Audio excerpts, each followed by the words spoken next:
update, latest edition. We're actually going to do two parts of our chairman's update this week.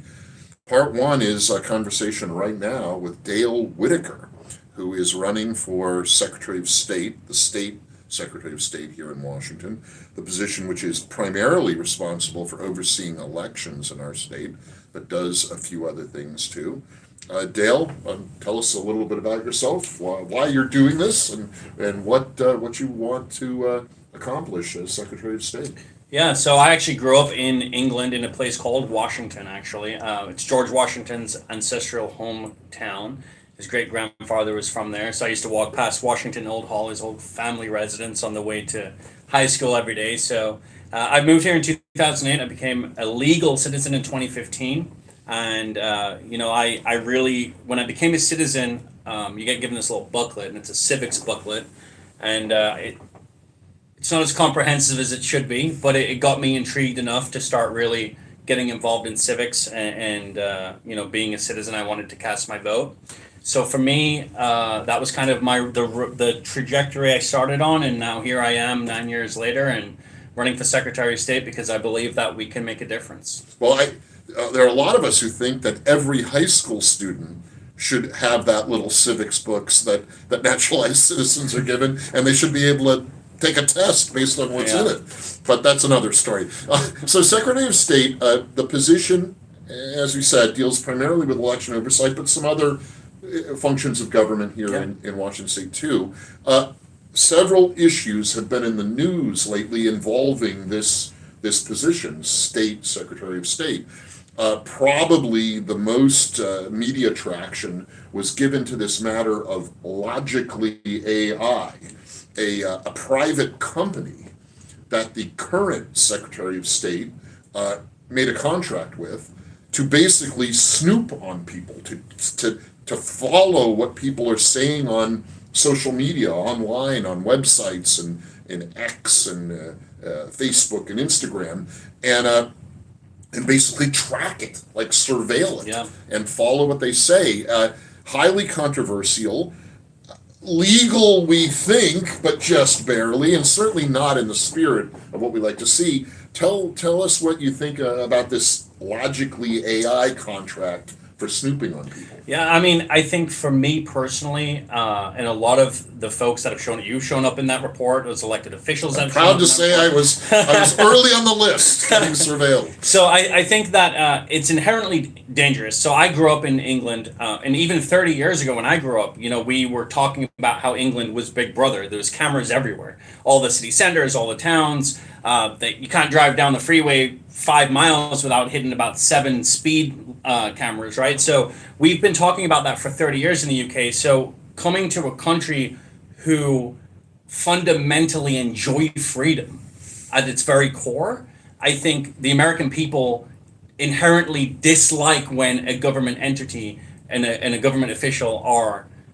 surveilling them on social media. And it's even worse than that. It's how he went about awarding the contract too, right? And the Seattle Times, who they endorsed Hobbs after even stating that the methods he used to award that contract were unscrupulous, the way that he did that through a no-bid contract also should give us pause and alarm to the current Secretary of State. So for me, I think that we need to get rid of that. We need to bring back transparency to the office, and that's one of the big things that we could do. Yeah, part of that contract awarding that was so weird is he dragged a community college into it and used the community college as like a beard, as a face man who actually signed the contract with the snooping company, and then they worked with the community college, and the poor community college was kind of caught in the middle. They got a little cut of the contract as money from the deal, but they clearly were uneasy kind of getting dragged into this situation. And once the surveillance issues kind of blew up in the media a bit,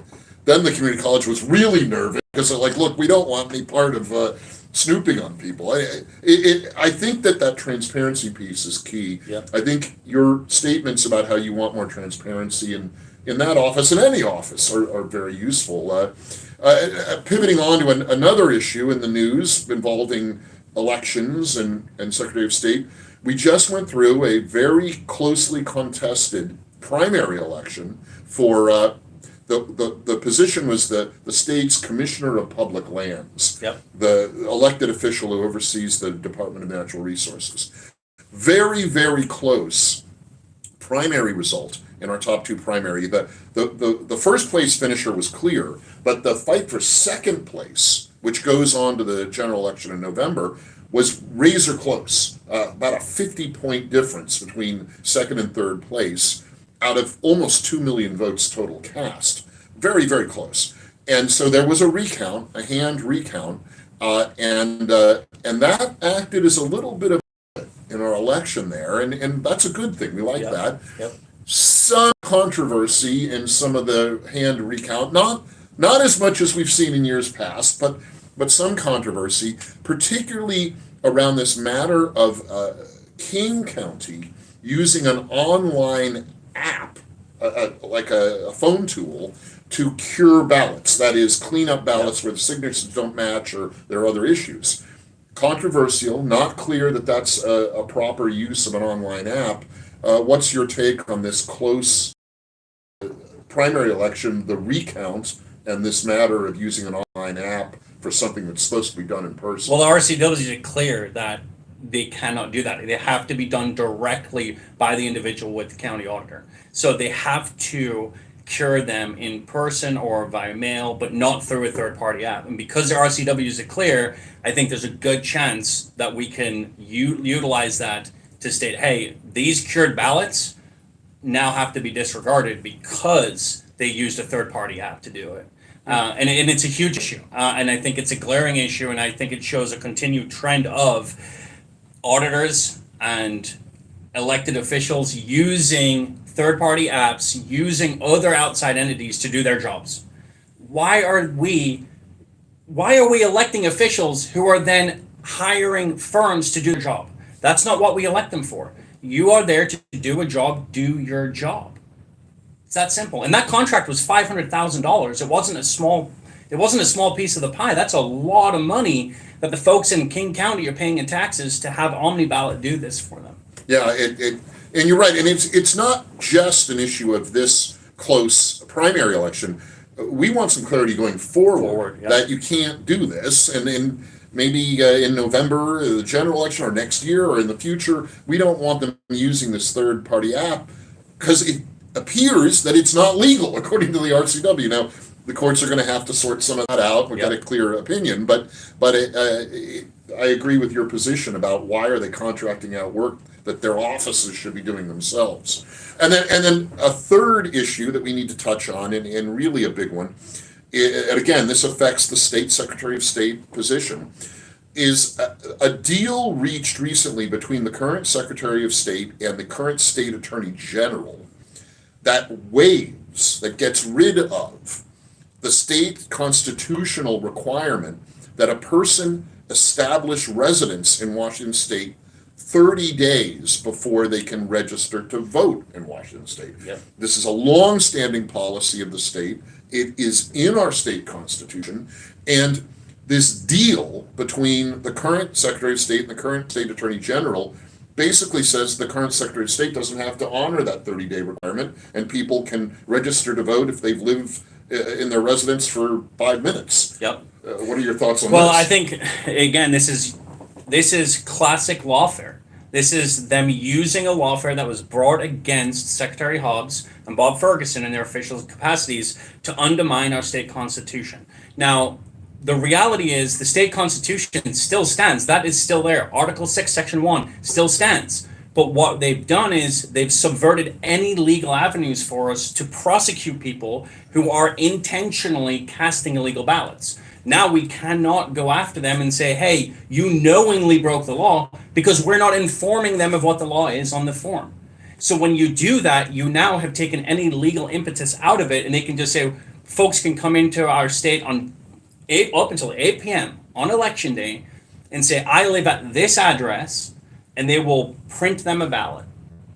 This is a huge, huge problem. And Steve Hobbs and Bob Ferguson do not have the authority to undermine the state constitution. The people of Washington State voted for that constitution, and it is only the people that can remove that Article 6, Section 1 of the Constitution. Yeah, and this is a story really that's still just developing, because that will be, we're going to pursue it in court, we're going to pursue it in the court of public opinion. Yep. There's a lot that's just emerging about this loophole waiver deal to try to ignore that 30-day, you got to live there 30 days before you can register to vote. And if I may, one more thing Sure, too, go ahead. Tim. So the entity, the third party that brought that lawsuit, the Washington State Alliance for Retired Americans, they brought the same lawsuit in North Carolina. And when we questioned the Secretary of State's office, they said we would have likely lost this legal battle, and it would have cost the taxpayers a lot of money. North Carolina successfully defended this lawsuit. They have a 30-day residency requirement. It is a lawful requirement, and we can impose it legally. So again, this is Lawfare by Bob Ferguson and Steve Hobbs to undermine the people of Washington State.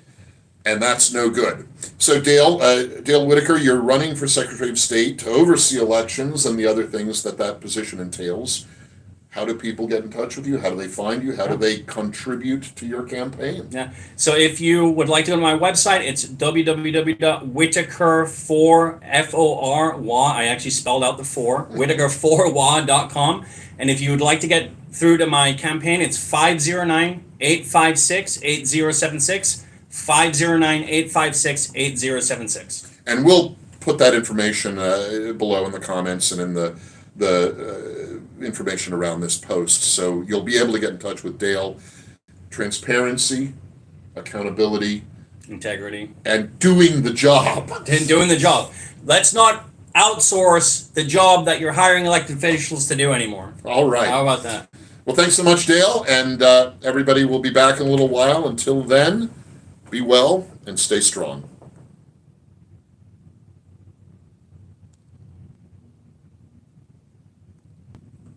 Like that.